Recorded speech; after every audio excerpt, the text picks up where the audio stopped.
All righty, welcome everyone. We want to introduce our guest speaker, Stephanie Ash. She goes by she, her, and hers. Stephanie holds a dual license as both a licensed social worker and licensed attorney in Ohio. She went to undergrad and law school at Case Western Reserve University and received her MSW from Cleveland State University. Her current role is medical social worker. Stephanie also served as the Region 3 Cleveland area director on the NASW Ohio Board of Directors and is an active member of the NASW Ohio Social Work Criminalization Task Force. At this time, I'll turn it over to Stephanie. Okay, thank you. Hello, everyone. Hopefully you can hear me okay. Thank you so much for the opportunity to talk to you today about one of my very favorite topics, which is advocacy. So March, which is coming up in just a few days, if you can believe it, it is Social Work Month. And the National Association of Social Workers has a theme for each Social Work Month each year. And this year's theme is empowering social workers. So I thought it would be a good idea to kind of play off of that theme and talk about power through advocacy, which is engaging in policymaking as social work students. So what are we going to do today? Try to change the slide. Oh, I didn't. Let's see. This is in a weird mode. There, go for you. I think it's just in a preview mode. Oh, it is. Can we download it and open it? Yeah, we sure can. Just go to the PowerPoint, and then she just pulls it like a PowerPoint. Well, will they be able to see it? Yes, just go to slideshow, and then it should be. I know exactly, then we're gonna. Yeah, just maybe from current slide. Or from beginning, there you go. Already. You should be able to just control that one. Now you should be able to just scroll. Perfect. Okay. Sorry for that brief. Right, so just a little bit about, we already went over a little bit, but I do hold dual licensure as both an attorney and a social worker in Ohio. I am the Region 3 Director on the NASW Ohio Board of Directors, and I also am a very active member of our Social Work Criminalization Task Force. Social worker as well. And so one of the things that I want to make very clear, and I'm going to say this multiple times throughout our time together, is that you do not need to be a licensed social worker or an attorney to engage in advocacy. Okay, I'm going to say that again. You don't need to be a licensed social worker or an attorney to engage in advocacy. You have everything you need right now. So we're going to go over a little bit more of that. Please keep that in mind today. About the National Association of Social Workers, we are the largest and most recognized membership organization of professional social workers in the world. So here in Ohio, we have over 4,700 members, and just here in Region 3, which is the Cleveland area, we have over 600 members. So that's a lot of people. We have over 130,000 members nationwide. And we're engaged in advocacy for topics impacting social workers. Some examples include testifying and meeting with lawmakers, bringing lawsuits. We have committees like the Criminalization Task Force and Legislative Advocacy Committee. We have days of action. So we had a State House Day of Action in November, and we have upcoming Advocacy Day on the 7th of March, which we'll talk about. And we do a lot of different things. Ooh. Something just happened. I'm sharing. For whatever reason, it's all good. I'm gonna follow along.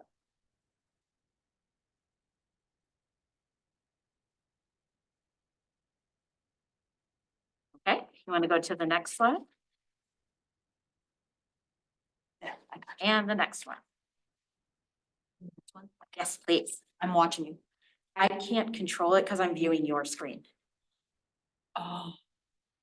Yeah, it wasn't turning up on the side of it, so. I just look at me and I'll. Yeah, if you could go to the next slide, that would The next one. great. Thank you. You're welcome. So today we're going to talk a little bit about social work links to policy advocacy. I always think it's a good thing to root us in our code of ethics and things that are important to us. We're going to do a quick overview of the policy process.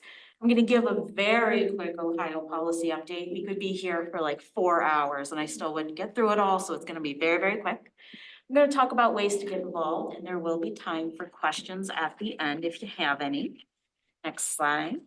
So the goals for today is I really want you to learn about Ohio's policy process, and I want to talk to you about current Ohio bills and administrative rules under consideration that impact the ethical practice of social work. I'm hoping that you gain an understanding of how to write and give testimony and engage in policy practice. And also, I want you to know how to get involved with NASW Ohio. All right, this is my favorite part. This is the disclaimer, every lawyer's favorite thing to do. This is just my standard disclaimer that any information that I'm going to provide today in this presentation does not and is not intended to constitute legal advice. All information and content and materials presented are for general information purposes only. And if you do have specific questions about policies or how they might affect you or people you care about, I encourage you to obtain advice from a lawyer for any specific legal matter. Not me, not here. All right, you want to go to the next slide?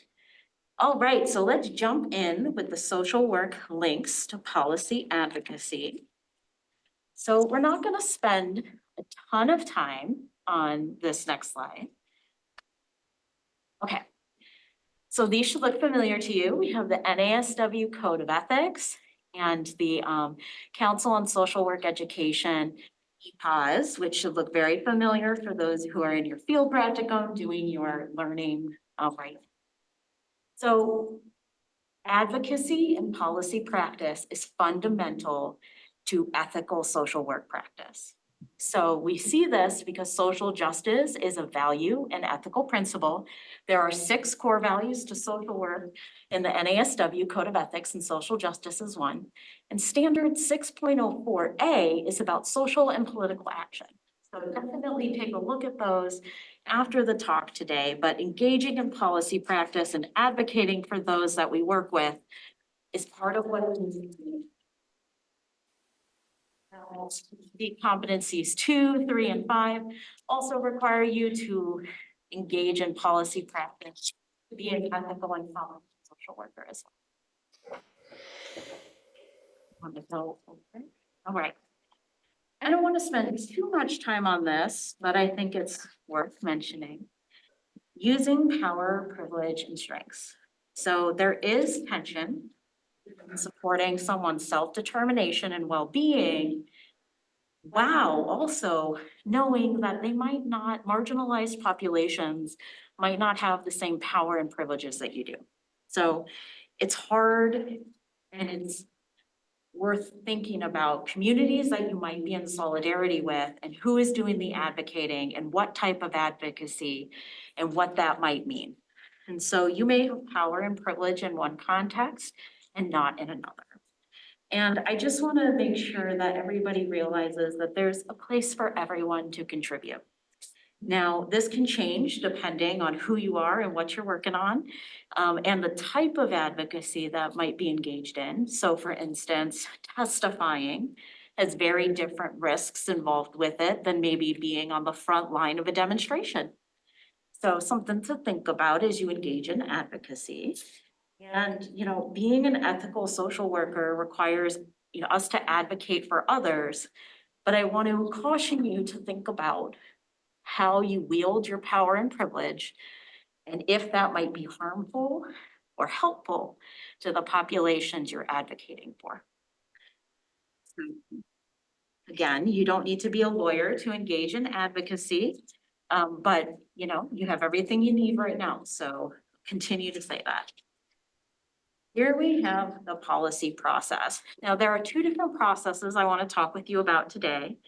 One is the legislative process and one is the administrative rulemaking process. These are entire classes. These are entire semester-long courses. We don't have time for that. So I'm just going to give you some very brief, high-level highlights so you can kind of get an understanding of where we're at. So in the legislative process, this is including the Ohio State House and the Ohio Senate. They are in their 135th General Assembly. General Assemblies last 2 years, and so we're in the middle of one of the General Assemblies. This one will end in this year. So we're coming up in a very interesting time for the Ohio State House, which we'll talk about. The busiest times are the budget period, beginning, like at the beginning of the General Assembly, and then the lame duck period at the end. All legislation dies at the end of the 2-year period, and each new General Assembly starts with new lawmakers, new bills, new numbers, and things like that. So the reason I have a star at committee hearings is because this is where you can have positive. So during committee hearings, you are able to submit written or give oral testimony to lawmakers. And so this is very important, whether you're a proponent, so you support a bill, or an opponent and you oppose a bill, or maybe you're just an interested party and you don't really, it doesn't matter which way it goes, but you want to have a say in it. So those are the 3 types of testimony, and usually there's between 3 to 5 hearings for each bill. So things go through this process in the House, and they do it through the Senate, and then next slide. This is sort of the testimony process. And then the next slide might come up. Yes, and this is the enactment process, and I don't want to go through this because there's really no opportunity, no formal opportunity to participate. But there are informal ways to participate, depending on how much good trouble you want to cause. And so when HB 68 was on the governor's, we did a lot of advocacy encouraging Governor DeWine to veto HB 68. We're going to talk about HB 68 and what it is. But when it was on his desk, I may have, gotten a whole bunch of social workers and friends to mail him postcards, like 130 to be exact, telling him to veto HB 68. People were doing this all over the state of Ohio, pressuring him to veto, and he did. However, it was overridden, so we're going to talk about that. So this next slide that's up here is the administrative rulemaking process. This is under the Administrative Procedure Act. I'm not going to bore you with the 2 different ways. Well, administrative rules are made in Ohio, 119 versus 111. It's so fun. But what you need to know is that you can submit comments at all the places where there are stars. So an agency can propose a rule and they will ask for comments. And then the agency may revise the rule or they'll file it with the Joint Committee on Agency Rule Review. Lovingly called JCAR, because who wants to say all that every time? There's an agency public hearing and then JCAR has a committee review. The star on this is a different color because at that JCAR committee, you can only bring 8 arguments. There's only 8 arguments you can make. And they're mostly related to procedural things. You can't argue policies. It's mostly like this agency doesn't have the authority granted to it to make this rule. This agency's rulemaking authority infringes on another agency. It's really boring, but you have an opportunity to provide input. Slide. Okay. So hopefully that wasn't too boring. It's a lot. It's super fun. Lots of things to think about. But let's get into our policy update. What just happened?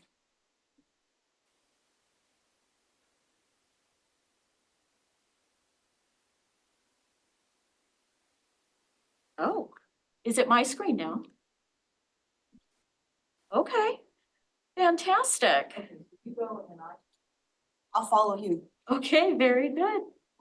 Whatever you put on, I'll mimic you. Thank you. Thanks for sitting through our tech gremlins today. So fun. All right, so I wanted to provide an Ohio policy update. And like I said, there's a lot of really hard things happening in Ohio right now. And your advocacy is desperately needed. The first thing I want to talk about is HB 68. HB 68 became law after the governor's veto was overridden by This vote in the House and in the Senate. This happened on January 24th each year. So HB 68 goes into law on April 24th. Now, I'm hoping that this law never becomes effective. The ACLU of Ohio is putting together their lawsuit.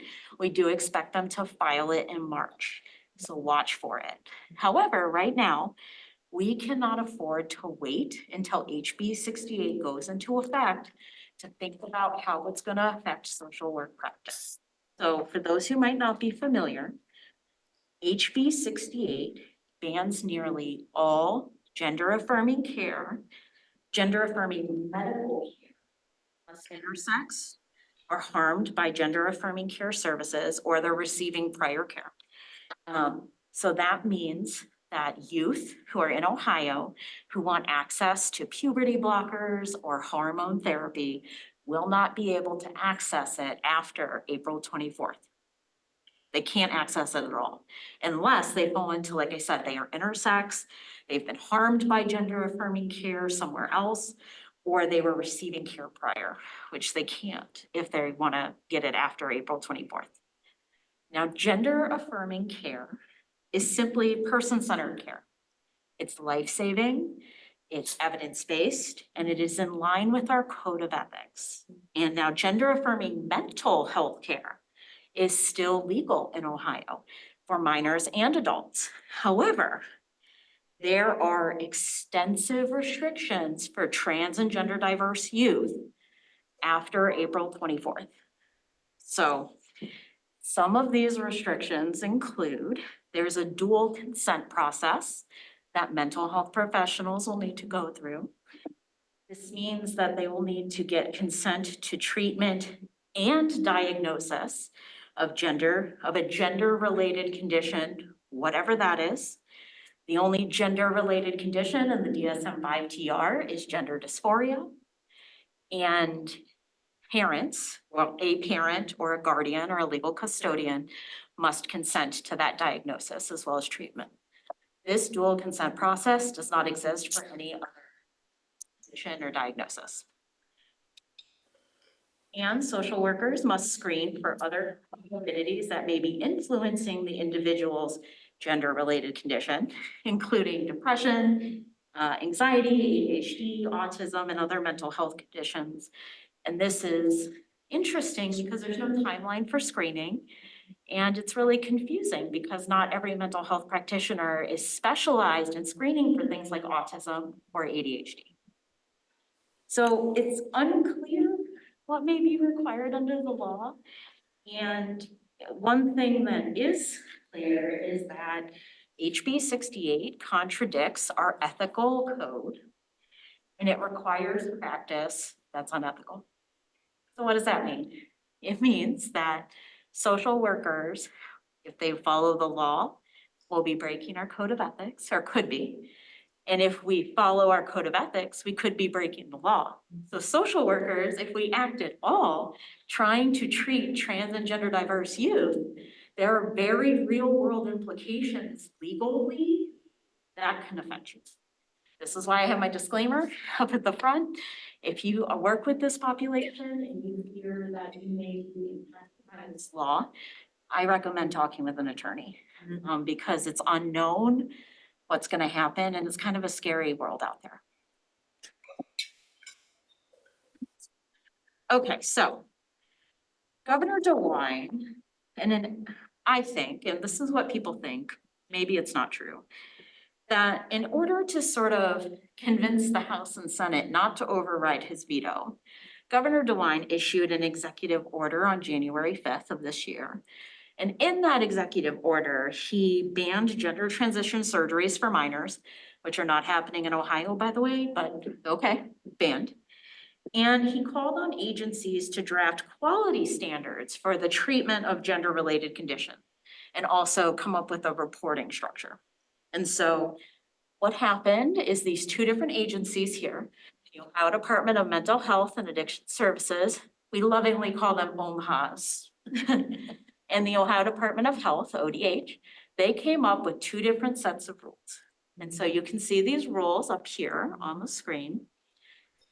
Now, we don't have time to jump into how terrible and poorly drafted these rules are, because you would think that they would be the same. They are not. They are ever so slightly different between the rules and even within the rule. And it causes a lot of confusion, especially now, because they have been changed. The initial set of rules had a few provisions that were really harmful and not feasible. And those were taken out in the revised rules. But now with those revisions, what these rules are purporting to regulate are against the law, HB 68. So it's really confusing what providers who work in the space will be required to do.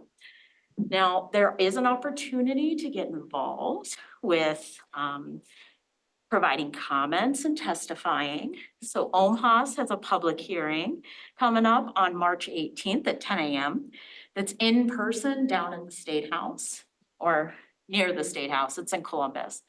And the Ohio Department of Health, they have a public hearing coming up on March 21st at 11:30 a.m. via Teams. Can't wait to see how that's gonna go. But there's information on how to submit testimony and how to get involved. If you go to NASW Ohio, you can check out Trans Ohio, which there's slides later, or you can let me know and I'd be happy to talk to you about it. All right, there are some other bills that are impacting the ethical practice of social work and our values that are very concerning.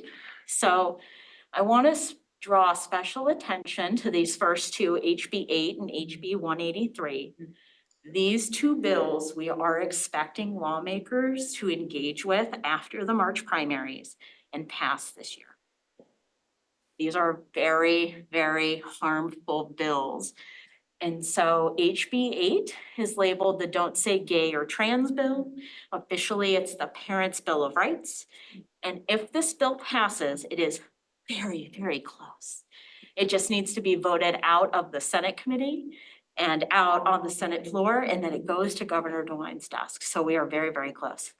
If this bill passes, it will require any school personnel, including school social workers, to out any gay or trans student who identifies as part of the LGBT community. And it will also require educators to give, how do I say this nicely? To give reports on anything that is affecting little Timmy, little Sally, affecting them physically, emotionally, psychologically, or mentally, okay?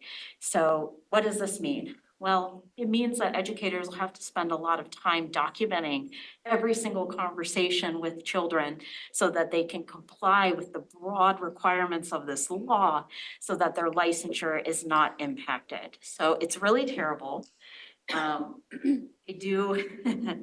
This is a legislative priority for NASW Ohio. We are going to be talking with lawmakers about it and advocating against it at our upcoming Advocacy Day. But yeah, definitely, it's not too late to get involved. I highly recommend that you do. HB 183 is the trans bathroom ban. We are also expecting this one to kind of get back into action after the March primaries. And the trans bathroom ban would prohibit anyone K through 12 or in colleges and universities, so case, from using a bathroom that is outside of a person's biological sex at birth. How people are proving this or what's going to be required and who's checking, I have no idea. And the testimony has been really hard to listen to, if I'm being honest with you. But this is still in the House. It has not been voted out of committee yet. There's still a lot of opportunities to fight back. And I do recommend checking it out. Other bans that were or other bills that we're opposed to that we're looking at are SB 83 and HB 151. The ban on teaching diversity, equity, and inclusion. This would be really interesting for accredited social work programs here in Ohio, this is part of our curriculum. So that would be really fun.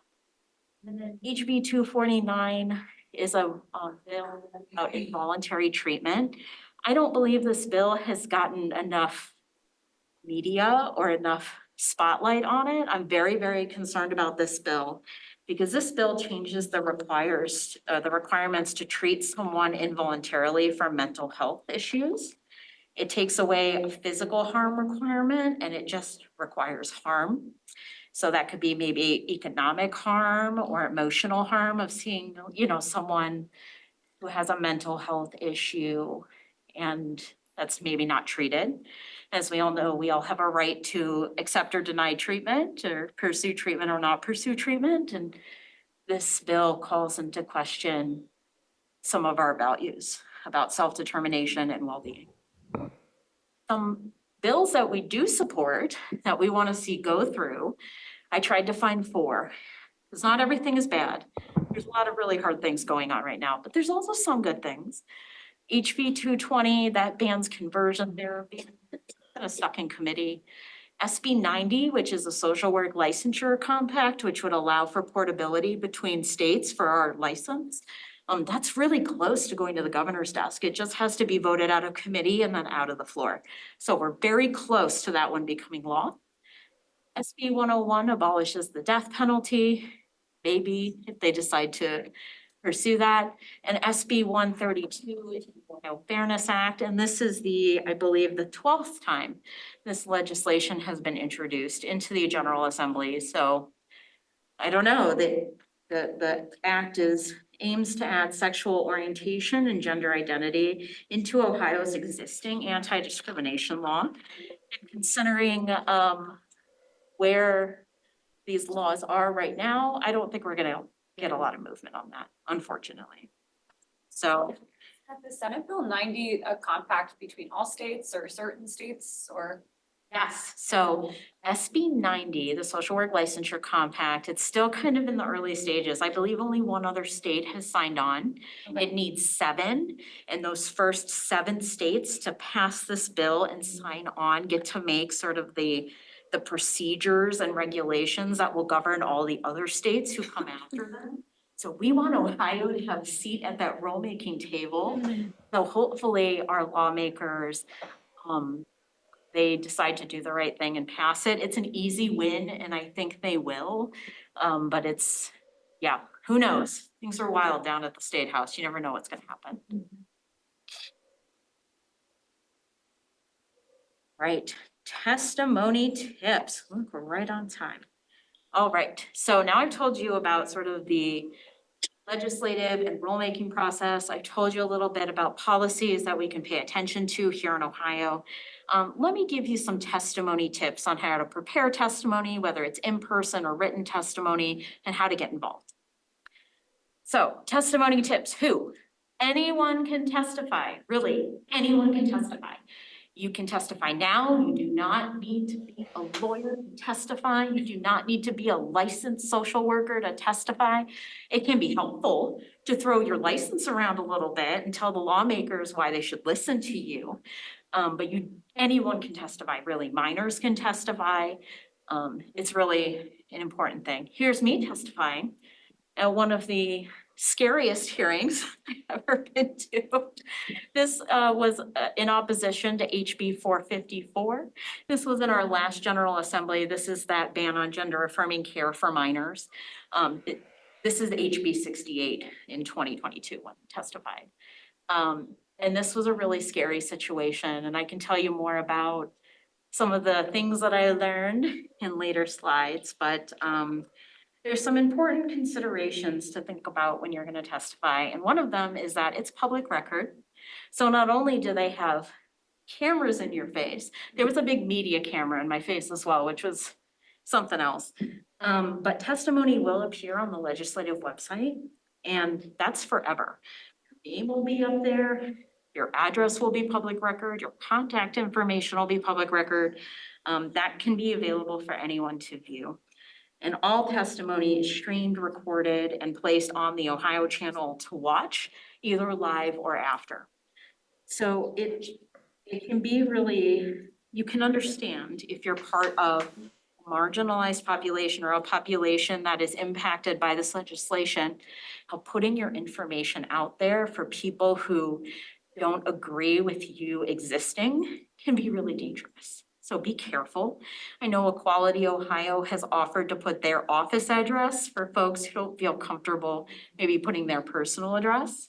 And so that's been really, really nice. I do advise a buddy system. There have been reports of people being followed and harassed as they walk to and from the hearings, so we want to avoid that. The connection to Ohio is really nice. It's not necessary. We have a lot of people come in from outside of Ohio who are very influential in our legislation. But it is helpful to have a connection to Ohio. You don't need to be an Ohio resident. So if you're a student and you're just here for school, that works. You can say you live here, you're a student here, you work here, you have family here, grew up here. Just make a connection to Ohio. And then there are different types of testimony you want to present, personal versus professional testimony. Are you going to tell a story, or are you going to tell lawmakers about, maybe a new therapy or a treatment, or do a more draw on your experience as a professional, as a social worker? So different kinds of testimony for different reasons. So testimony tips, what are you going to talk about? That's a great question. I like to divide my testimony up into 3 different buckets.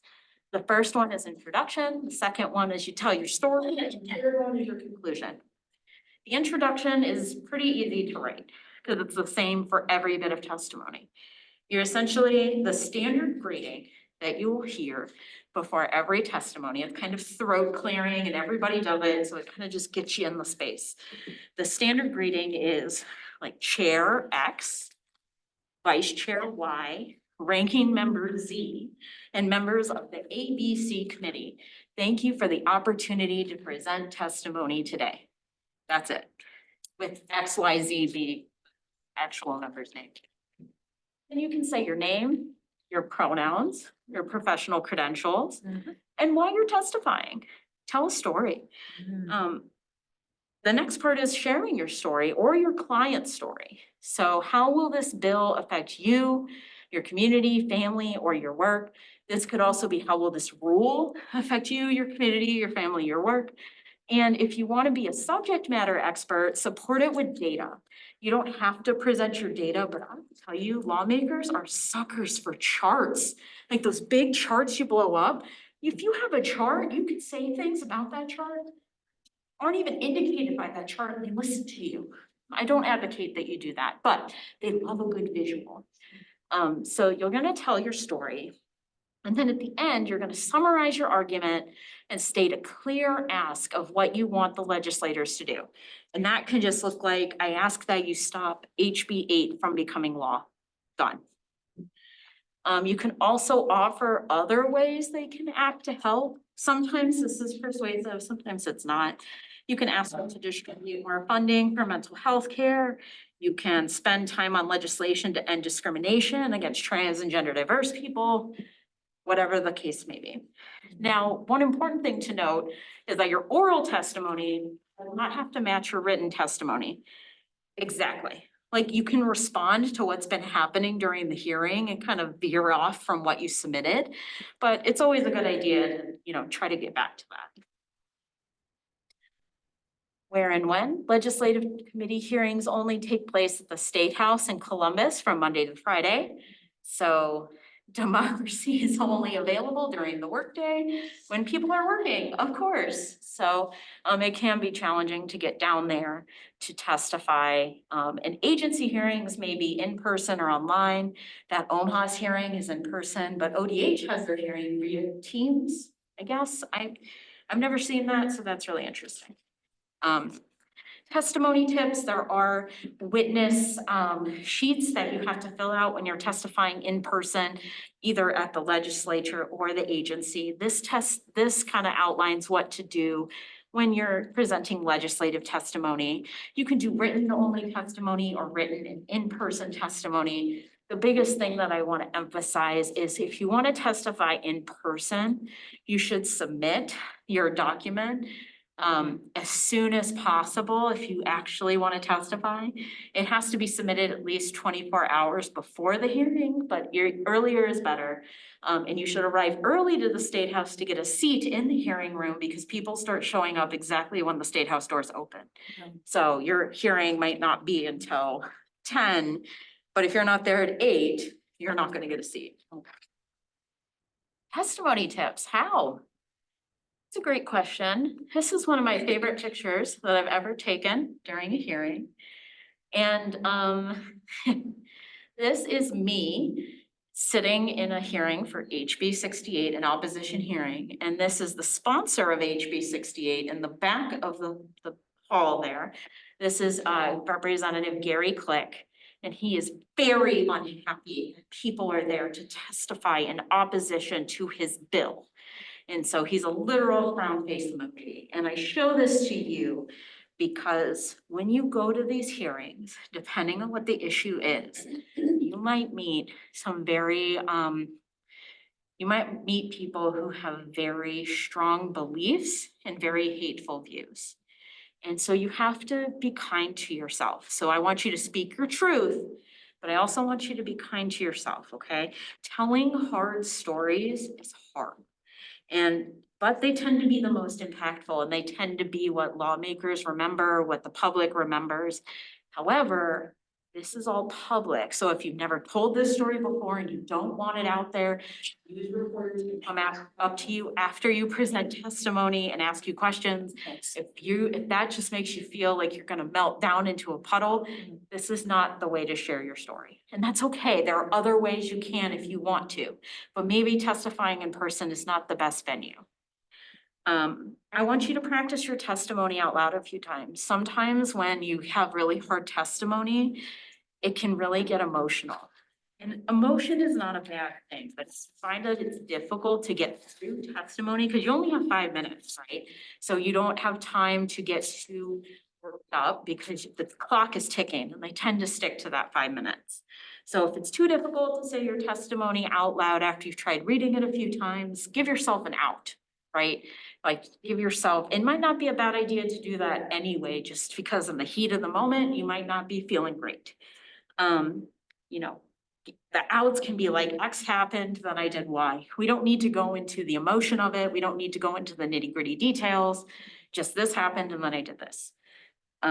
It's okay to pause and take a breath. And I want you to practice kindness and self-care for yourself before and after the hearing, please. Now, be safe. I think we've kind of stressed this. There will be people in the hearing that don't agree with you, and some of them may be hostile and say really nasty things to you.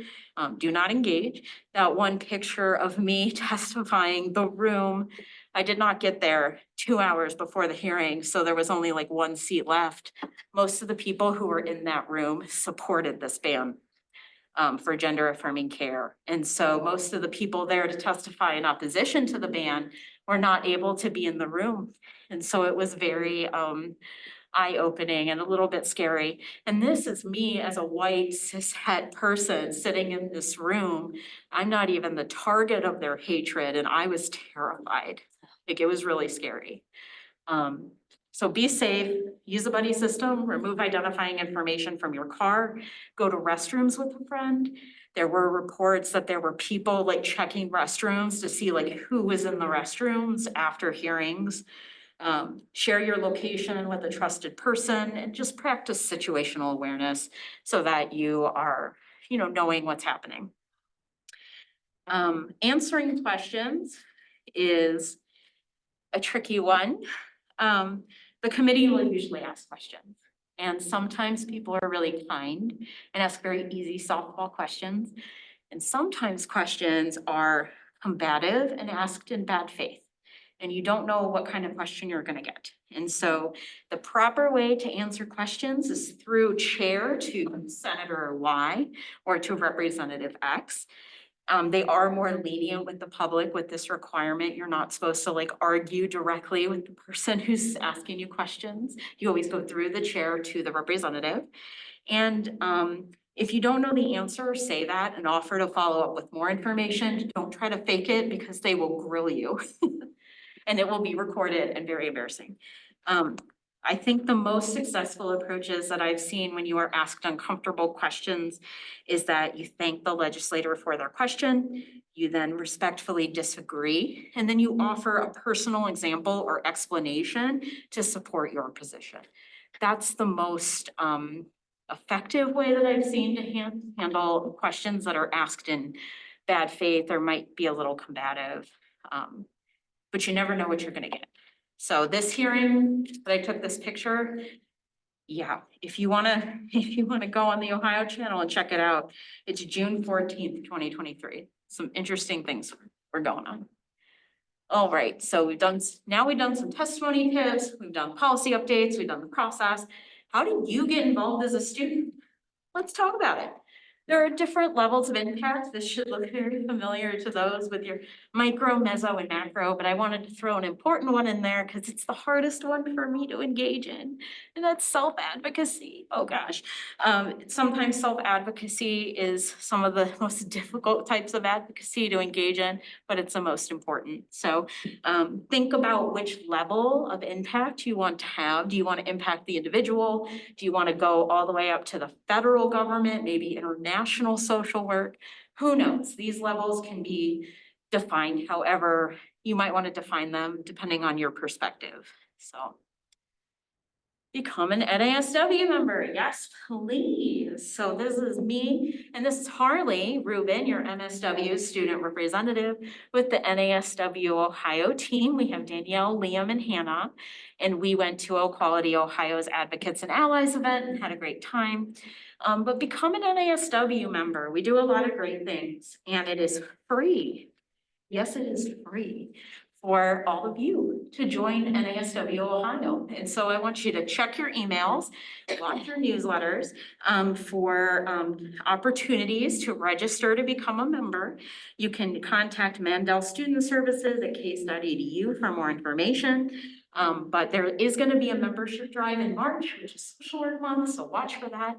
But NASW membership is really wonderful because besides these sort of really great advocacy opportunities, we do offer free CEUs, networking, job search support and resources. We have a legal hotline and ethics consults, discounted liability insurance, and they do practice updates as well.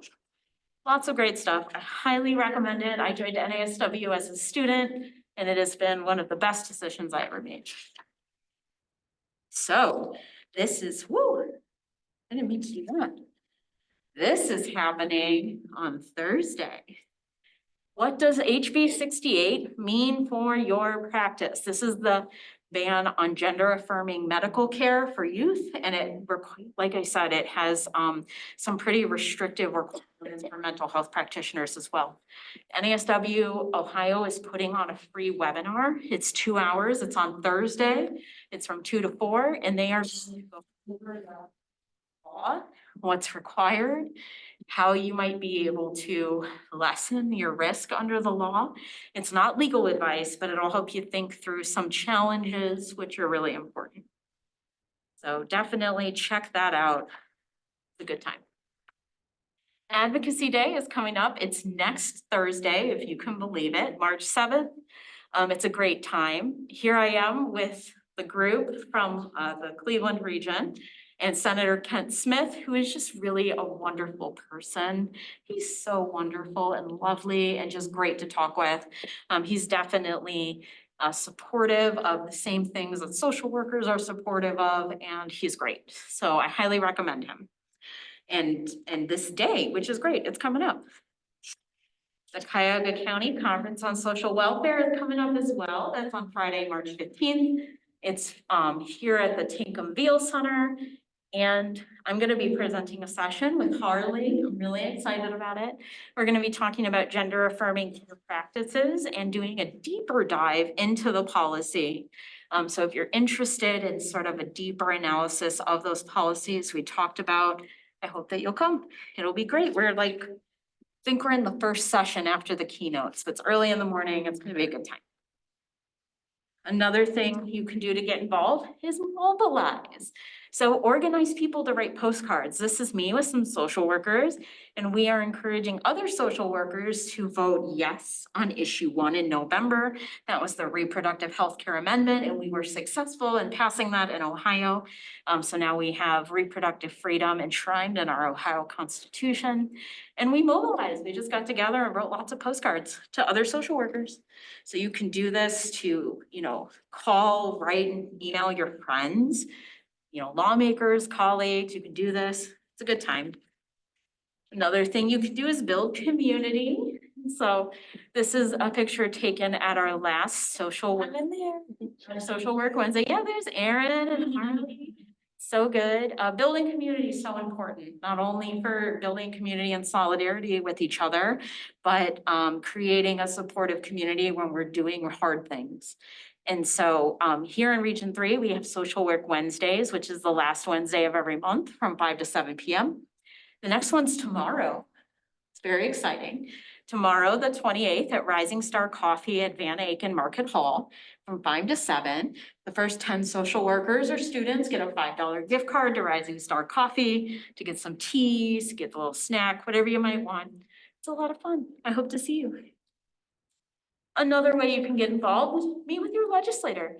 You can meet with your legislator whenever you might want to. Schedule a meeting to discuss issues that are important to you. Like I met with Representative Juanita Brent to talk about issues impacting social workers in September. I just emailed her. I was like, hey, I want to meet with you. And she's like, great.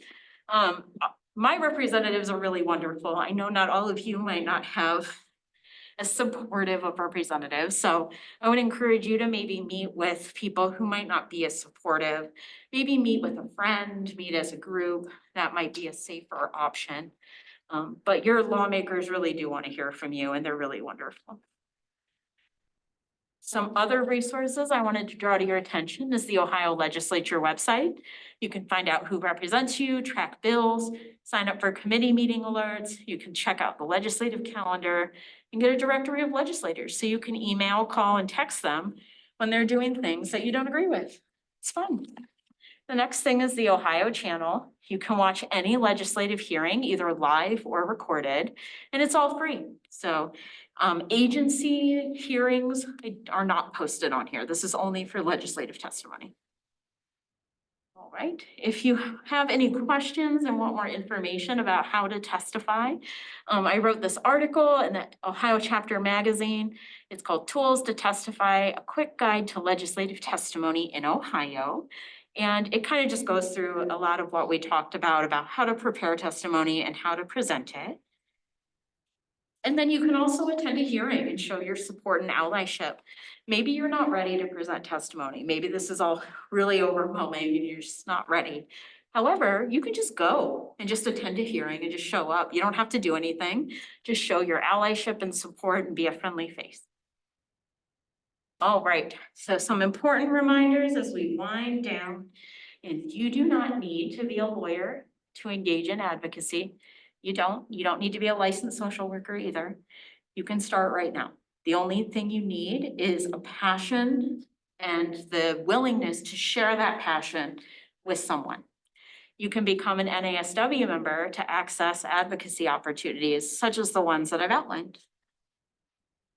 All right, does anyone have questions? We have 10 minutes, which was my goal. You have any questions in the chat?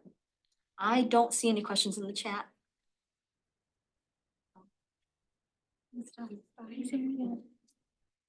right. Well, there's no questions now if you think of any afterwards. This is my contact information. You can email me at steph@stephanieash.net. I go by Steph or Stephanie, whichever one you'd like. Never Miss Ash, because that's what my law professors used to call me and it was not a good thing. This is my cell phone number. You can feel free to call or text or connect with me on LinkedIn, and this is my QR code to connect with me. I am truly happy to help anyone engage in advocacy or connect you with advocacy opportunities, truly. Please just reach out. I'm so happy to help however I can. If you want a deeper dive into some of those gender transition rules, please email me. I've done analyses on all of the rules. I'm happy to share with you testimony that I've submitted and comments to the rule makers that argue why these rules are bad. I'm happy to freely share all of that, help you craft your own testimony. I often share it on LinkedIn as well, so definitely connect with me if you're interested. Those are some of my references. Gotta love a good reference sheet. And that's all I got.